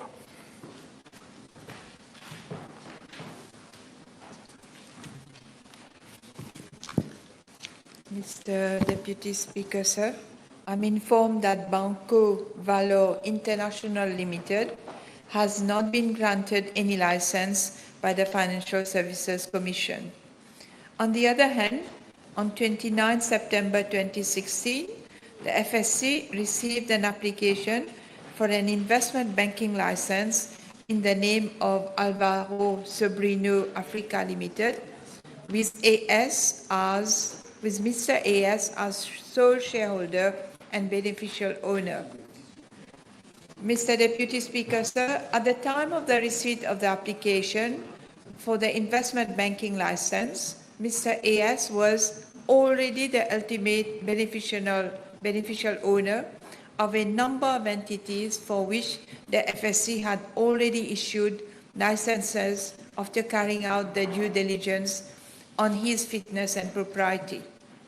And I'm informed that the FSC used the same due diligence that was carried out in assessing the application for the investment banking license. I'm also informed by the FSC that when the initial due diligence was carried out in 2015, adverse remarks were noted and the management company that had submitted the application had provided necessary explanation and submitted the following documents to clear the matter. A. Summary of criminal proceedings dated 23rd May 2013, carried out against Mr. A.S., both in Angola and Portugal. And B. Notice of clearance from the Public Prosecution Service Attorney General's Office of Angola, dated 8 November 2011, declaring that the state of Angola had no wish to pursue any legal action against AS. Mr. Deputy Speaker, sir, the license for investment banking was therefore granted to Alvaro Sobrino Africa Limited on 25th November 2016. As regards parts A of the question, the board of the FSC was not informed at the time the investment banking license was granted in 2016. It was only on the 2nd of March 2017, following adverse press articles published in February 2017, that the FSC board was apprised of the case. These press articles related to the alleged involvement of AS in a case where a prosecutor in Portugal was accused of closure of several cases, of which one case involved Mr. AS. This was viewed as a red flag at the FSC, which had considered the summary of proceedings dated 2013 carried out on Mr. AS in Angola and Portugal in determining the fitness and propriety of Mr. AS while granting the licenses. Mr. Deputy Speaker, sir, the FSC board, then I am informed, was instructed that all entities having Mr. AS as beneficial owner should not start operation without the approval of the then acting chief executive, and a communique dated 2nd March 27 was issued by the FSC to that effect. Mr. Deputy Speaker, sir, I am also informed by the FSC that on 4 April 2017, Kroll Associates UK Limited was appointed to carry out an independent due diligence on Mr. AS and for an assessment of the reputational and integrity profile of Mr. AS. On 21st April 2017, Kroll submitted its report and highlighted various issues which adversely impacted the reputation and character of Mr. AS and questioned his fitness and propriety. However, no documentary evidence was submitted in support of the statement made in the report, and Kroll further indicated that it would be unable to confirm the status of any criminal proceedings on Mr. AS. In the absence of elements to be considered and authoritative confirmations from FSC counterparts regarding wrongdoings imputed to Mr. AS, no enforcement actions were initiated against Mr. AS. Alvaro Sobrino Africa Limited did not commence business operations under the investment banking license. The said license was suspended by the FSC on 27 March 2018 and was terminated with effect from 11 September 2023 under Section 22(4) of the Financial Services Act for non-payment of fees. Mr. Deputy Speaker, sir, as regards Part B of the question, I'm informed by the FSC that the application for the investment banking license was examined and approved by the Applications Committee, chaired by the former acting chief executive and comprising 6 members who were heads of supervision and licensing clusters at the FSC at its meeting held on 23rd November 2016. I'm informed that no actions was initiated against any officer. Thank you. Time is over. Okay, I will allow you one supplementary on it. Your time is over. Thank you, Honourable Speaker.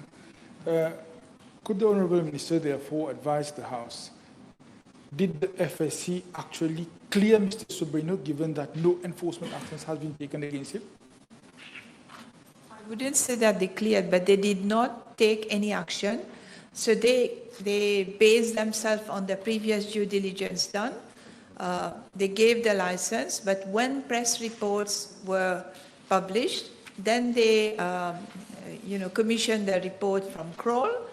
But in fact, Kroll only gave a judgment, but they did not supply any, from what I'm told, they did not supply any documentary evidence and no action was taken.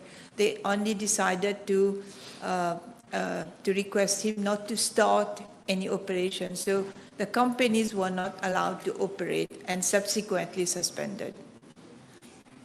Time is over.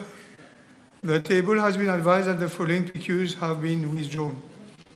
B 686, 691, 687, 707, 681, 690, 682, 705, 677, 685, 675, 708,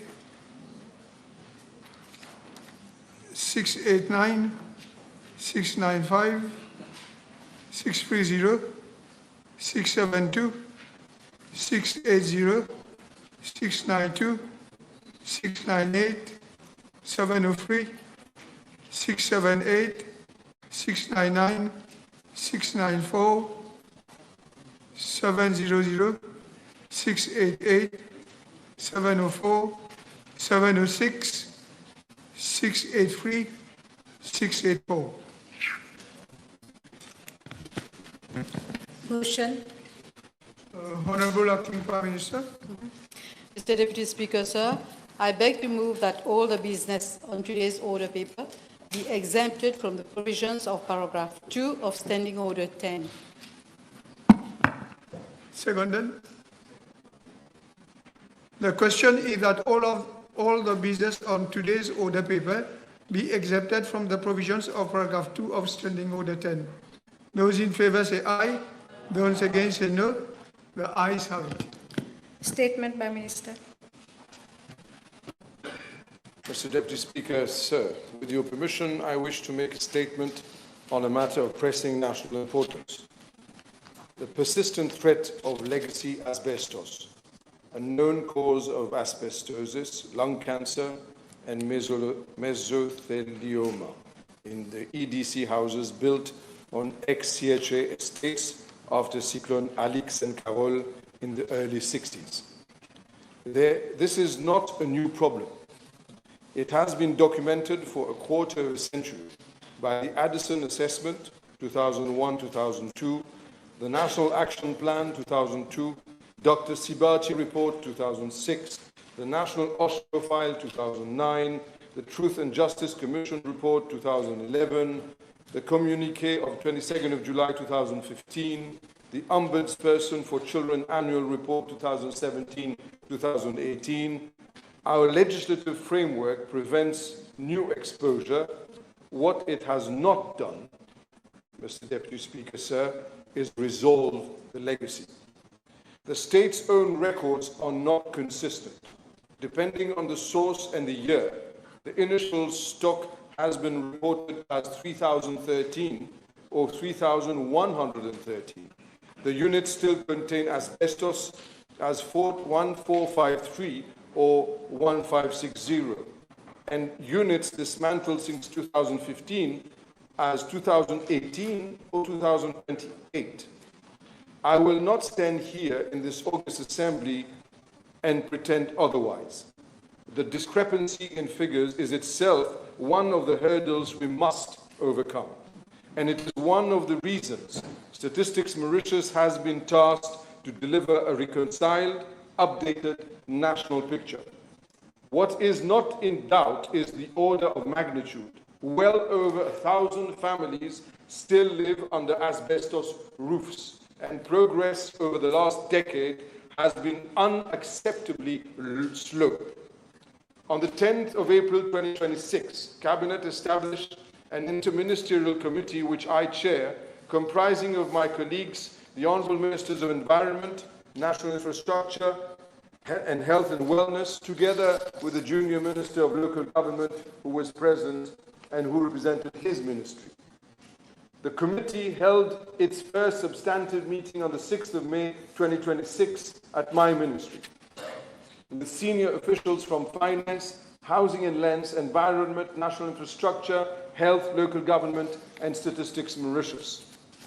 Mr. Deputy Speaker, sir, I make this statement today not to announce a finished plan, but to demonstrate that a process has begun and to be transparent about where it stands.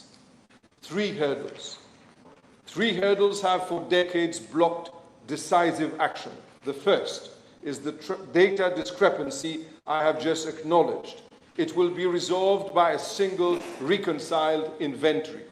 The second is la case héritier, the complex inheritance arrangements that stall any intervention.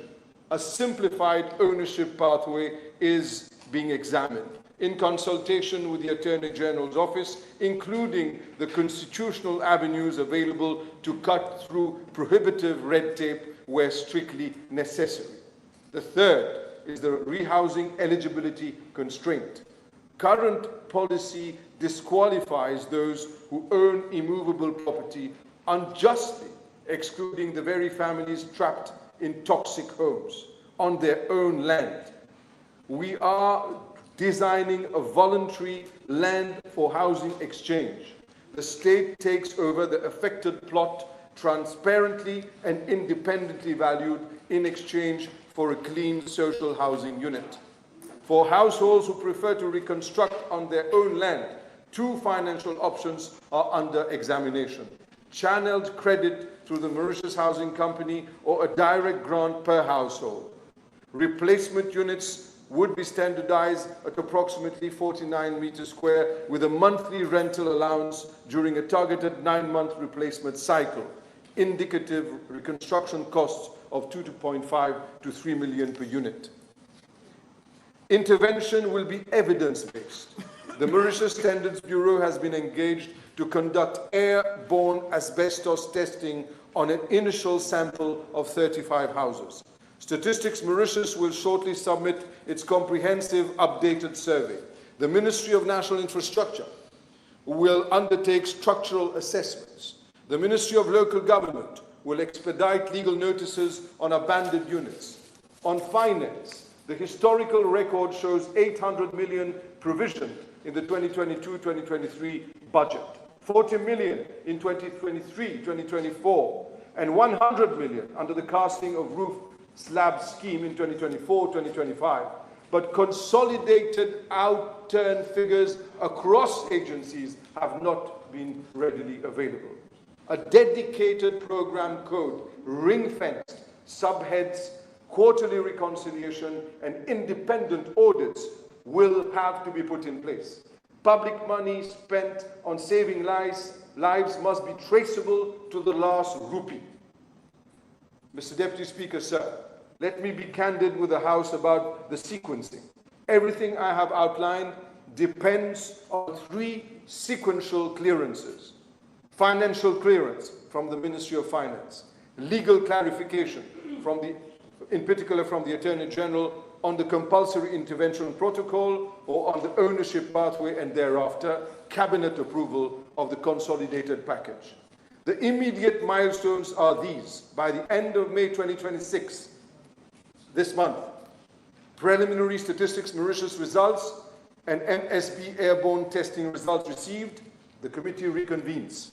In short term, a reconciled national inventory published, the Attorney General's opinion obtained, legal notices served on dangerous abandoned units, the dedicated financial program code activated. In the medium and long term, a national communication campaign, the formalization of the land for housing exchange and the financial options, phased dismantling and reconstruction, and a long-term health surveillance. Mr. Deputy Speaker, sir, Je crois en une politique de transparence. I will not promise the House what I cannot yet deliver. And I will not hide from this House the dependencies, the discrepancies, or the difficulties. What I can say with certainty is that a process has begun, that it is structured, that it is anchored in evidence, in law, and fiscal discipline. I therefore undertake before this House to keep the National Assembly fully informed at each stage. Once the airborne testing results are received, once Statistics Mauritius reports, once the Attorney General has opined, once Finance has cleared, and once Cabinet has decided. The health and dignity of every Mauritian family living under these roofs is non-negotiable, and the era of reports that gather dust is over. Thank you.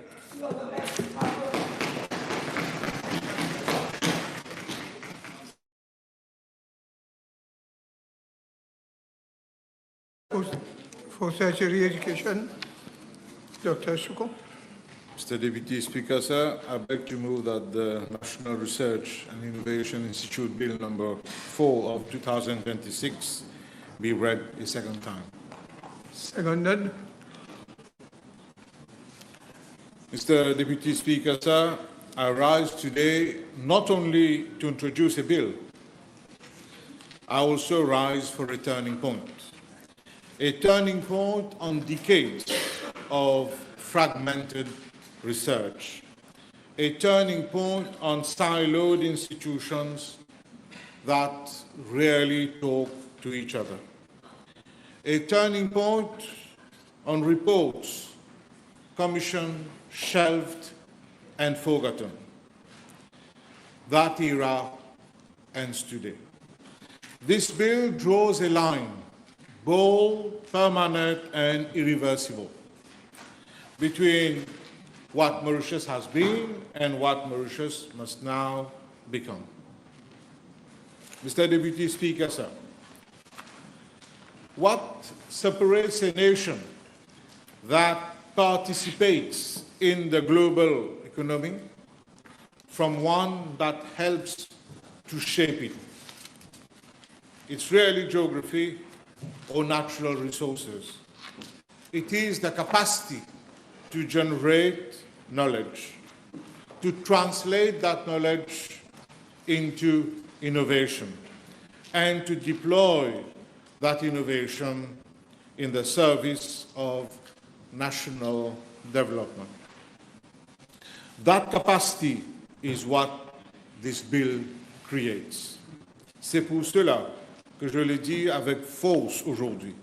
Ce projet de loi ne vise pas à créer une institution de plus. Il vise à doter notre pays d'un véritable moteur national d'idées, de preuves, d'innovation et de transformation économique. Mr. Deputy Speaker, sir, we're an island. No oil, no gas, no minerals. Our principal resource is the resource that never runs out, is the brilliance of our people. The world has changed. Today, knowledge is power. Innovation is power. Research is power. There are so many examples, like Singapore, which did it with brains. South Korea did it with brains. Ireland and Finland did it with brains. Singapore generates thousands of patents and supports hundreds of spin-off companies every year. South Korea invests close to 5% of its GDP in research and development. And Mauritius. In 2024, for every resident patent application generated in Mauritius, Singapore generated 270, and Finland around 600, and South Korea around 28,000. Even if we normalize it for the population, the per capita innovation intensity for Mauritius is 56 times lower below Singapore, 32 times below Finland, and 676 times below South Korea. It reflects clearly, Mr. Deputy Speaker, sir, being several times less patent intensive than these countries is not a simple gap. It is a structural gap. It reflects years without a national innovation culture. It will not close down on its own. It will not close down with goodwill. It will not close down with isolated effort. It closes through deliberate institutional intervention, and that is precisely what NRII delivers. The world spent $2.87 trillion on research and development in 2024. Not billions, trillions. Global research and development spending has nearly tripled in real terms since year 2000. That is the scale of the global commitment to knowledge. Mr. Deputy Speaker, sir, Mauritius has decided not to remain behind. That is why I wish to express my gratitude to the Honorable Prime Minister, because the government program 2024-2029 at paragraphs 21 and 37 committed this government to a groundbreaking framework for research and innovation, and to the legislation to operationalize it. Consequently, the budget 2025 and 2026 at paragraphs 21 and 23 also place research, development and innovation at the heart of our new economic model, and proposed the very institute we are establishing today. This bill, Mr. Deputy Speaker, sir, is the delivery of that promise, on time, on mandate, on record. Mr. Deputy Speaker, sir, it is a fact that the World Intellectual Property Organization, WIPO, ranks Mauritius 53rd in the world on the Global Innovation Index, and number 1 in sub-Saharan Africa, and classifies Mauritius as one of the fastest climbers on earth. But a ranking is not a destination. In fact, a ranking is a departure point. The NRII being proposed today is how we depart, decisively, ambitiously, and permanently. The MRIC was created with good intentions. It served a purpose. We will never deny that. But MRIC was built for an earlier phase of our development. That world it was designed for is gone. Mr. Deputy Speaker, sir, for decades we have produced research reports of impressive thickness and impressive obscurity, beautifully bound, professionally printed and stored. We can't continue doing this. Today, fragmentation is a liability. Delay is a liability. Timid ambition is a liability. Section 41 repeals the MRIC Act. This bill does not rename MRIC. It does not tinker. It does not adjust. Sections 3 to 45 build something fundamentally and permanently different. What Mauritius needs now, that is the NRII. A stronger body, a broader body, a sharper body, a national centralized body. Mr. Deputy Speaker, sir, allow me to walk this House briefly through the architecture of the bill. Sections 1 and 2 set the legal foundation. They define applied research. They define mission-oriented research as research directed at finding practical solutions to national challenges. They define our national research and innovation priorities. No more research for the sake of research. No more papers that collect dust.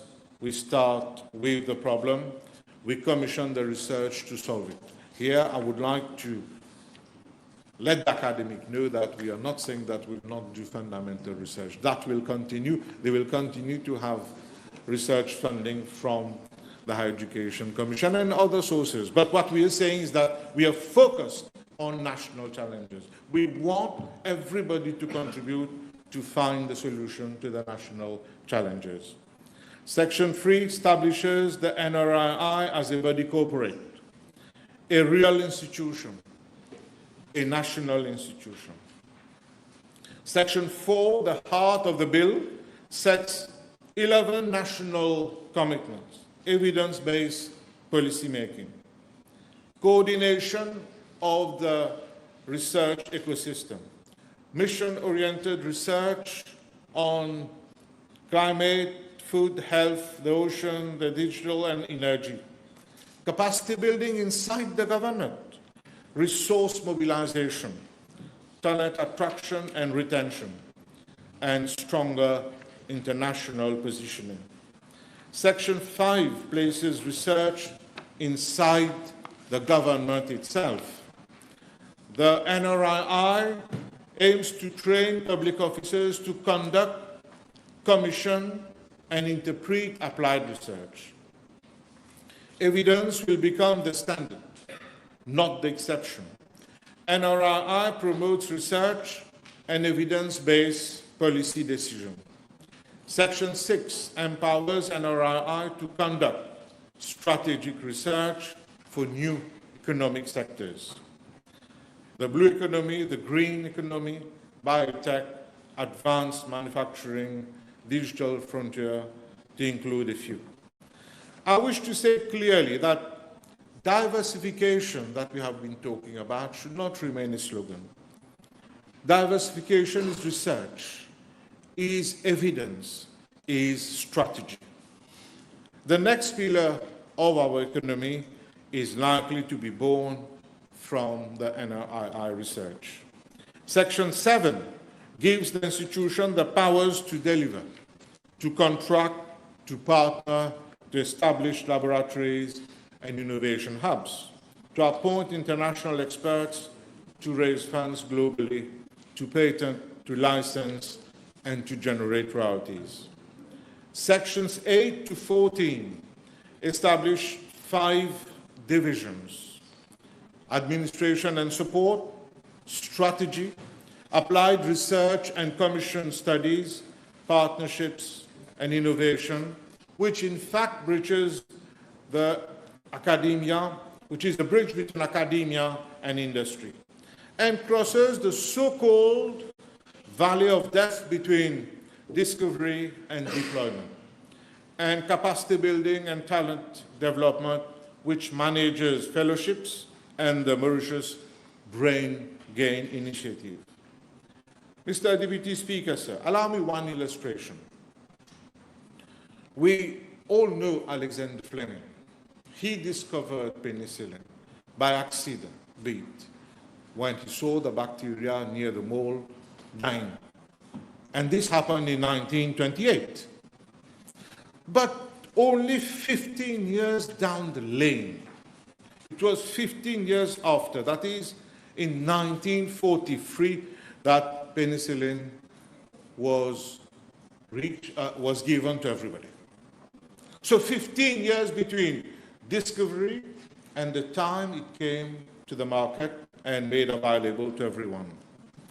15 years between discovery and deployment. 15 years lost in what scientists call the valley of death between research and impact. Mauritius cannot afford such valley of death. Frankly, no one, not even our patients. The Partnerships and Innovation Division of the NRII is the bridge across that valley. That's why NRII aims to build the talent base that our economy demands. Scientists, engineers, technologists, researchers.